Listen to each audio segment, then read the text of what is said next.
Konkolaattota abbaa miila sadii kan boba'aa qusatanii fi humna guddaa qaban bitachuu yaaddaniittu. Maarree konkolaataa abbaa miila sadii Filiik Indiyaan isiniif dhiyaateera. Bu'aa oomisha warshaa keenyaa kan ta'e nageenya keessaniif qabattoo balbala isin bashannansiisuuf sagalee gurra namaatti tolu kan baasu sagalee guddiftuu teeppii filaashiin taphatu akkasumas motora konkolaataa keessaniif kuuleriin qophaa'eera. Maal kana qofa bakkee moobaayila chaarjiitti godhattan qaamaa aduu isinirraa dhoowwu. Yoo tarii walitti bu'iinsi uumames konkolaataan keessan akka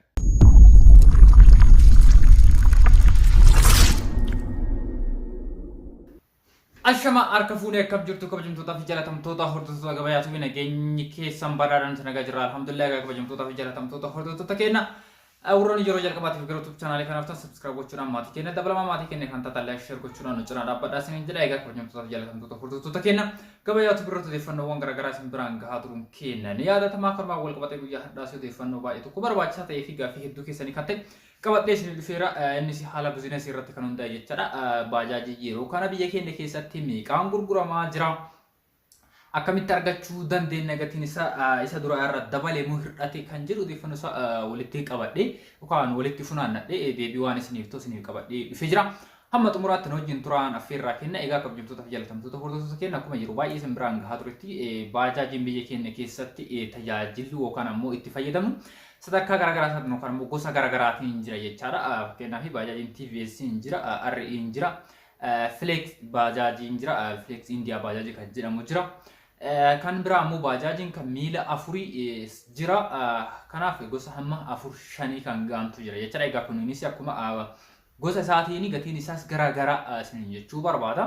Kanaaf namni haa ta'uuti akkuma fedhii isaatiin akkuma humna isaatiin gatiinis garaagarummaa waan qabuuf akkuma humna isaatiin birrii argateetiin bitata jechaadha. Kanaan alattis baajaajii yeroo baay'ee namoonni hedduun kana gaafataa turtan innis odeeffannoo isaa yeroo baay'ee isin biraan gahaa ture.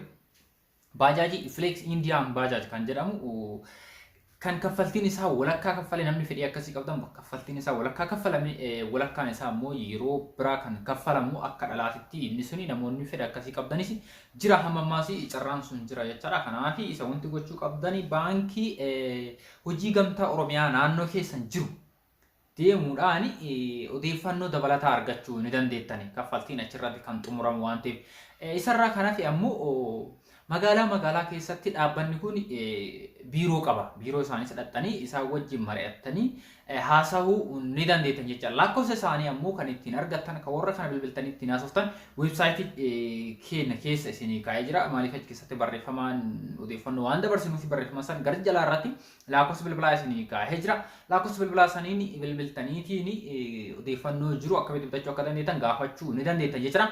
Kanaaf gatii isaas tokko baajaajii kanaas achi keessa weebsaayitii keessa isinii kaa'ee jira. Baajaajii RE jira, TVS jira, baajaajiin kan miila afurii jira. Hundi isaanii jala jira waan ta'eef gatiin isaa tokko isaa achi jalaa argachuu dandeettan. Humna isaas humna garaagaraa qaba.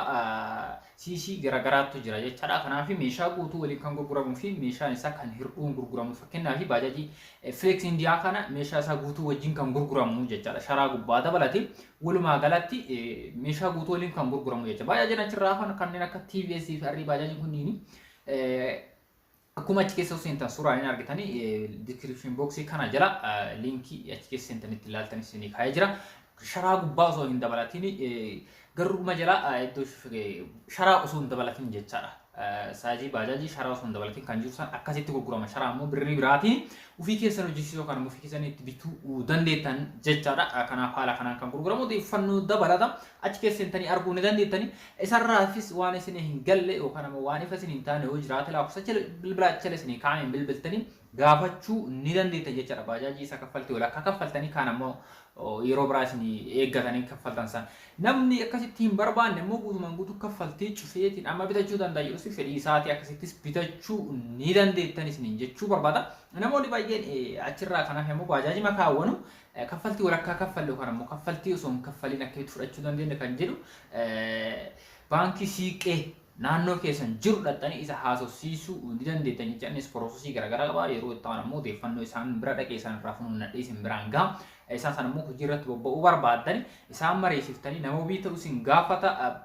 Ergasii booda ulaagaa barbaachisu erga guuttanii booda jiraataa magaalaa ta'uu qabaattanii kan hunda erga guuttanii booda isinii kennamu kan ammoo fudhachuu ni dandeettani. Isa odeeffannoo biraa yeroo ta'anu qabadhe isin dhufa isachirraa fi ammoo website keessatti barreeffamaan arguu dandeettani odeeffannoo hunda achi keessa taa'ee jira gatii isa dabalatee keessatti argatan lakkoofsa bilbilaa ittiin argatan isin jechuu barbaada. Egaa kabajamtoota fi jaalatamtoota hordoftoota keenya odeeffannoo guyyaadhaa qabadhe isin kan hanga ammaa hordofaa turtan isa kanaa fi kan kana fakkaatan odeeffannoon biraa websaayitii keessa jira waan ta'eef haala biizinasiitiin kan wal qabatan keessattuu akkamitti onlaayinii irraa birrii hojjannee argachuu dandeenya yeroo kana yeroo teekinooloojiin babal'ate waan ta'eef namni biyya barbaade taa'ee bakka barbaade taa'ee onlaayinii irraa hojjetee qarshii argachuu jireenya isaatti geggeessuu fi maatii isaatti horachuu yeroo itti danda'e jechuudha. Kanaaf odeeffannoo kanaaf kan kana fakkaatan achi keessatti isin kaa'amee jira waan ta'eef seenaatii dubbisaa isin jechuu barbaada waan dhuftan galatama galanii keessan dachara odeeffannoo kanaaf kan kana fakkaatan kan ammoo kan biraas beekuu fi dhagahuu yoo barbaadan karaa komentii jalatti barreessuu hin dagatina kan lakkoofsa bilbilaa kan koo qabdan lakkoofsa bilbilaa sanarraa naa barreessitanii odeeffannoo jiru san biraan kan ga'u ta'uu isin jira odeeffannoo biraatiin namoota deebinutti baay'ee. Konkolaattota abbaa miila sadii kan boba'aa qusatanii fi humna guddaa qaban bitachuu yaaddaniittu maarree konkolaataa abbaa miila sadii filiik indiyaan isiniif dhiyaateera. Bu'aa oomisha warshaa keenyaa kan ta'e nageenya keessaniif qabattoo balbala isin bashannansiisuuf sagalee gurra namaatti tolu kan baasu sagalee guddiftuu teeppii filaashiin taphatu akkasumas motora konkolaataa keessaniif kuuleriin qophaa'eera. Maal kana qofa bakkee moobaayila chaarjiitti godhattan qaama aduu isinirraa dhoowwu yoo tarii walitti bu'iinsi uumames konkolaataan keessan akka ህይወት በማለዳ የሚጀመር የማያቋርጥ ጉዞ ነው።